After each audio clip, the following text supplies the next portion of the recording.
हजरत अबू बकर सिद्दीक रजी अल्लाह ताला अन्हो का एहतियातन बाग वक्फ करना।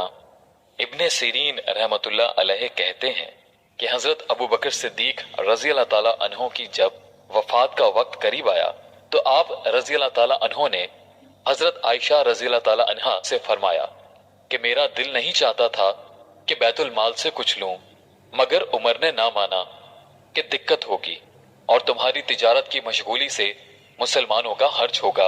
इस मजबूरी से मुझे लेना पड़ा, इसलिए अब मेरा फला बाग उसके एवज में दे दिया जाए।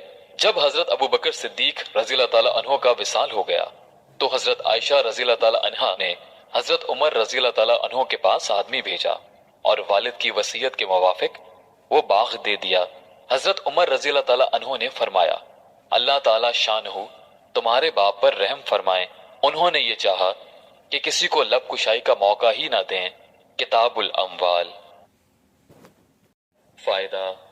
गौर करने की बात है कि अव्वल तो वो मिकदार ही क्या थी जो हजरत अबू बकर सिद्दीक रजी अल्लाह ताला अन्हो ने ली, उसके बाद लेना भी आलुर राय के इसरार पर था और मुसलमानों के नफा की वजह से उसमें भी जितनी मुमकिन से मुमकिन एहतियात हो सकती थी उसका अंदाजा किस्सा 4 बाब 3 से मालूम हो गया कि बीवी ने तंगी उठाकर पेट काट कर कुछ दाम मीठे के लिए जमा किए तो उनको बैतुल माल में जमा फरमा दिया और इतनी मिकदार मुस्तकिल कम कर दी।